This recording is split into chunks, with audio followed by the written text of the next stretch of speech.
Good morning and welcome to day 29 of Bible in a Year as we explore through the Bible from Genesis to Revelation in 365 days. We're following together the adventure timeline created by Jeff Cavins. My name is Pastor Jay Lutz, and today we're going to be continuing in the period known as Egypt and Exodus. Today we're going to be reading Exodus chapter 4 to 5, where God shows signs and wonders to Moses in order to sway his enemies. Chapter 5, Moses returns to Egypt from Midian with his brother Aaron. Leviticus 4, the Lord tells Moses at the tent of meeting the requirements for the sin offering. Remember, this isn't anything that's new. We saw Job offering sin offerings for his children. And Job is thought to be one of the earliest scriptures written in the Jewish Bible, Old Testament.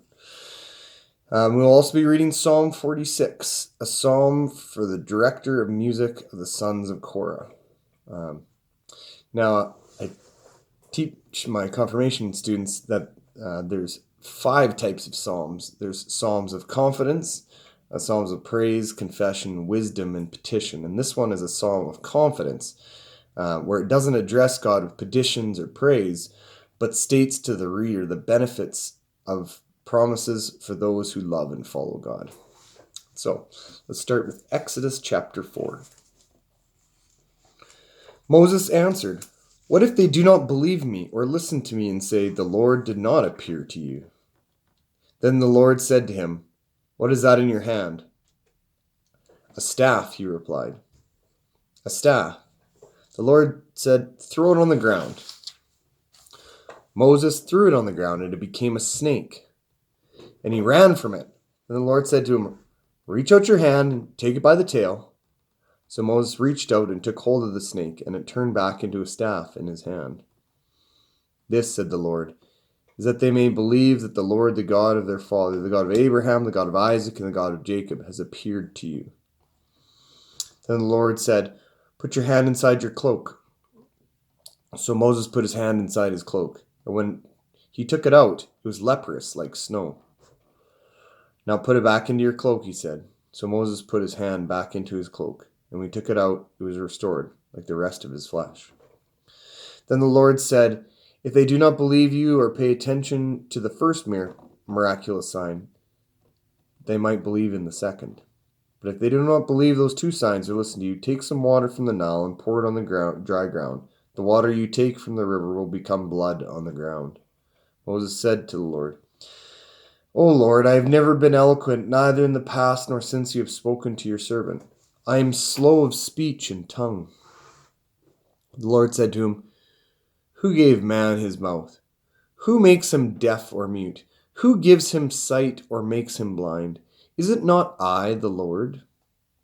Now go, I will help you speak and will teach you what to say." But Moses said, "O Lord, please send someone to do it." Then the Lord's anger burned against Moses, and he said, "What about your brother, Aaron, the Levite? I know he can speak well. He is already on his way to meet you, and his heart will be glad when he sees you. You shall speak to him and put words in his mouth. I will help both of you speak, and will teach you what to say. He will speak to the people for you, and it will be as if it were your mouth, and if you were God to him. But take the staff in your hand, so you can perform miraculous signs with it." Then Moses went back to Jethro, his father-in-law, and said to him, "Let me go back to my own people in Egypt to see if any of them are still alive." Jethro said, "Go, and I wish you well." Now the Lord had said to Moses in Midian, "Go back to Egypt, for all the men who wanted to kill you are dead." So Moses took his wife and sons, put them on a donkey, and started back to Egypt. And he took the staff of God in his hand. The Lord said to Moses, "When you return to Egypt, see that you perform before Pharaoh all the wonders I have given you the power to do. But I will harden his heart so that he will not let the people go. Then say to Pharaoh, 'This is what the Lord says, Israel is my firstborn son, and I told you, let my son go so he may worship me. But you refused to let him go, so I will kill your firstborn son.'"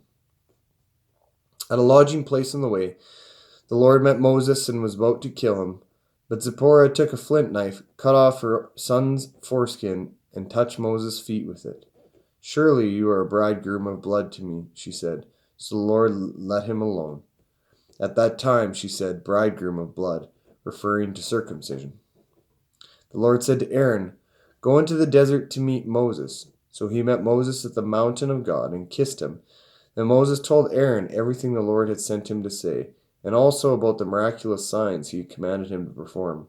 Moses and Aaron brought together all the elders of the Israelites, and Aaron told them everything the Lord had said to Moses. He also performed the signs before the people, and they believed. And when they heard that the Lord was concerned about them and had seen their misery, they bowed down and worshipped.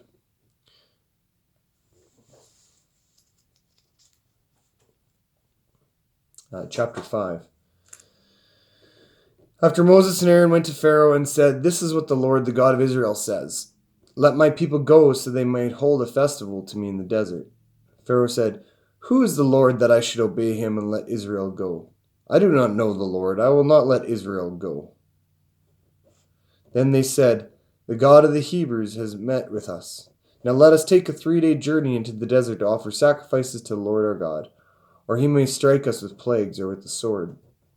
But the king of Egypt said, "Moses and Aaron, why are you taking the people away from their labor? Get back to your work."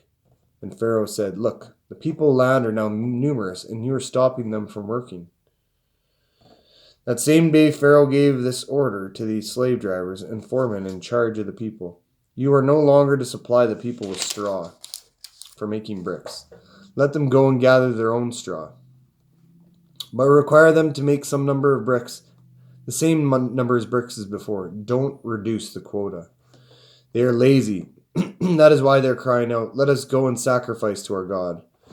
Make the work harder for the men, so they keep working and pay no attention to lies."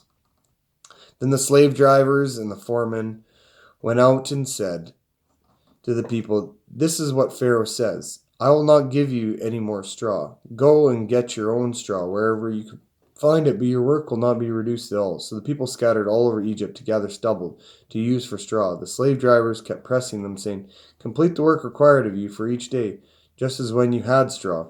The Israelite foremen appointed by Pharaoh's slave drivers were beaten, and they were asked, "Why didn't you meet your quota or brick yesterday or today as before?" Then the Israelite foreman went and appealed to Pharaoh. "Why have you treated your servant this way? Your servants are given no straw, yet we are told, 'Make bricks.' Your servants are being beaten, but the fault is with your own people." Pharaoh said, "Lazy, that's what you are, lazy. That is why you keep saying, 'Let us go and sacrifice to the Lord.' Now get to work. You will not be given any straw, yet you must produce your full quota of bricks." Israelite foremen realized they were in trouble when they were told, "You are not to reduce the number of bricks required of you for each day." When they left Pharaoh, they found Moses and Aaron waiting to meet them, and they said, "May the Lord look upon you and judge you. You have made us a stench to Pharaoh and his officials, and have put a sword in their hand to kill us."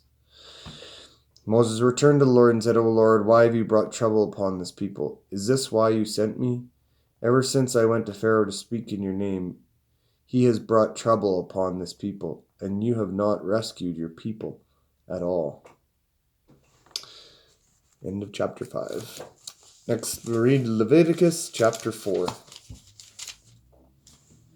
The Lord said to Moses, "Say to the Israelites, when anyone sins unintentionally and does what is forbidden in any of the Lord's commandments, if the anointed priest sins, bring guilt on the people. He must bring to the Lord a young bull without defect as a sin offering for the sin he has committed. He is to present the bull at the entrance of the tent of meeting before the Lord. He is to lay his hand on its head and slaughter it before the Lord. Then the anointed priest shall take some of the bull's blood and carry it into the tent of meeting. He is to dip his finger into the blood and sprinkle some of it 7 times before the Lord, in front of the curtain of the sanctuary. The priest shall then put some of the blood on the horn of the altar of fragrant incense that is before the Lord in the tent of meeting. The rest of the bull's blood he shall pour out at the base of the altar of burnt offerings, at the entrance to the tent of meeting. He shall remove all the fat from the bull of the sin offering, the fat that covers the inner parts, or is connected to them, both kidneys with the fat on them near the loin, and the covering of the liver with which he will remove from the kidneys, just as the fat is removed from the ox sacrifice, as a fellowship offering. Then the priest shall burn them on the altar of burnt offerings. But the hide of the bull and all its flesh, as well as the head and legs, the inner parts of the offal, that is all the rest of the bull, he must take outside the camp to a place ceremonially clean, where the ashes are thrown, and burn it in a wood fire on an ash heap. If the whole Israelite community sins unintentionally and does what is forbidden in any of the Lord's commands, even though the community is unaware of the matter, they are guilty. When they become aware of the sin they committed, the assembly must bring a young bull as a sin offering and present it before the tent of meeting. The elders of the community are to lay their hands on the bull's head before the Lord, and the bull shall be slaughtered before the Lord. Then the anointed priest is to take some of the bull's blood into the tent of meeting. He shall dip his finger into the blood and sprinkle it before the Lord 7 times in front of the curtain. He is to put some of the blood on the horns of the altar that is before the Lord in the tent of meeting. The rest of the blood he shall pour out at the base of the altar of burnt offering, at the entrance of the tent of meeting. He shall remove all the fat from it and burn it on the altar, and do with this bull just as he did with the bull for the sin offering. In this way the priest will make anointment for them, and they will be forgiven. Then he shall take the bull outside the camp and burn it as he burned the first bull. This is the sin offering for the community. When a leader sins unintentionally and does what is forbidden in any of the commands of the Lord his God, he is guilty. When he is made aware of the sin he committed, he must bring as his offering a male goat without defect. He is to lay his hand on the goat's head and slaughter it at the place where the burnt offering is slaughtered before the Lord.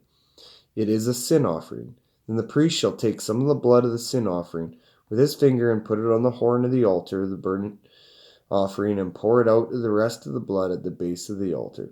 He shall burn all the fat on the altar as he burned the fat of the fellowship offering. In this way the priest will make atonement for the man's sin, and he will be forgiven. If a member of the community sins unintentionally and does what is forbidden in any of the Lord's commandment, he is guilty. When he is made aware of the sin he committed, he must bring as his offering for the sin he committed a female goat without defect. He is to lay his hand on the head of the sin offering and slaughter it at the place of the burnt offering. Then the priest is to take some of the blood with his finger and put it on the horn of the altar of the burnt offering, and pour out the rest of the blood at the base of the altar. He shall remove all the fat, just as the fat is removed from the fellowship offering, and the priest shall burn it on the altar as aroma pleasing to the Lord. In this way the priest will make atonement for him, and he will be forgiven. If he brings a lamb as a sin offering, he is to bring a female without defect. He is to lay his hand on its head and slaughter it for a sin offering in the place where the burnt offering is slaughtered. Then the priest shall take some of the blood of the sin offering with his finger and put it on the horns of the altar of burnt offering, and pour out the rest of the blood at the base of the altar. He shall remove all the fat, just as the fat is removed from the lamb of the fellowship offering, and the priest shall burn it on the altar on top of the offerings made to the Lord by fire. In this way the priest will make atonement for him for the sin he has committed, and he will be forgiven. It's the end of our second reading. Our last reading comes from Psalm chapters 46. For the director of music, the sons of Korah.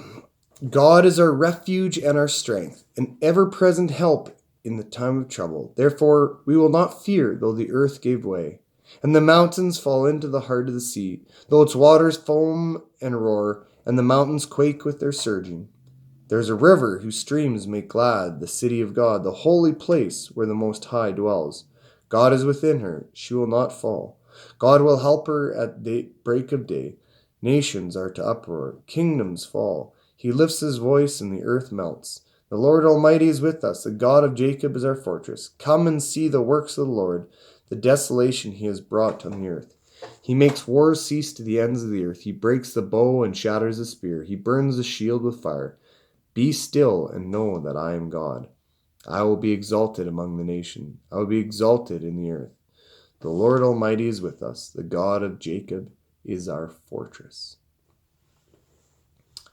As I said, this is a psalm of confidence, proclaiming the goodness of God, addressing praise the benefits and promises that are given to those who follow God. And these are definitely great promises, that God is our fortress. He takes care of the enemies before us, and his kingdom is waiting. As it says, there's rivers whose streams make glad the city of God, the holy place where the most holy dwell. It's a vision of God's kingdom and its beauty, and how out of it will come streams of rivers. As we see in Revelation, there will be 4 rivers coming out of it, kind of like we see coming out of Eden in the very beginning, in the Garden of Eden. And so this is a beautiful picture of God in his perfect kingdom. Then we hear about Leviticus, and we hear the very strict guidelines that come with the sin offering, very much like the burnt offerings. The sin offerings are, and talks the specifications for whether it be bulls or goats or lambs that can be brought. These were according to your income, and how much you were able to sacrifice. Some could afford to bring bulls, some could only afford to bring a goat or a lamb. Then we also hear about Exodus chapters 4 and 5. We see these signs and wonders. I mean, he turns his staff into a snake. He turns his hand leprous. And also he turns the water of the Nile into blood, as signs for those that might see, might know that he is God. And then Moses returns to Egypt. They talk to the people of Israel, the leaders of Israel, and then we see this altercation between Pharaoh and the people of God. But I mean, we see this all the time in our society. We see this power play going on between people who think that they know more than God, who are think they're more powerful than God, and they make people's life who are following God sometimes a living hell, like we see here, with them making them keep up to the same quota but not giving them straw. This says nothing about God. It says everything about how we as humans, when we're faced with the power of God, we either submit or we rebel. And this is the people of Egypt are rebelling against God, and we'll see how that ends up. It never ends pretty, but we got to read through and we have to learn about how when we do things in the ways of God, that sometimes hardship may come, but we need to fight through that. We need to stand strong before God, because we know that God will overcome, and that God ultimately wins the battle at the end of the day. May you be ever filled with that confidence that God is ever before us. He's always fighting our battles, and that he always wins. And so thanks be to God. May you have a wonderful day. I ask that you might pray for me as we go through this Bible in a year, as I pray for you, that you might be filled with knowledge and wisdom and fear of the Lord. Thanks be to God. See you tomorrow.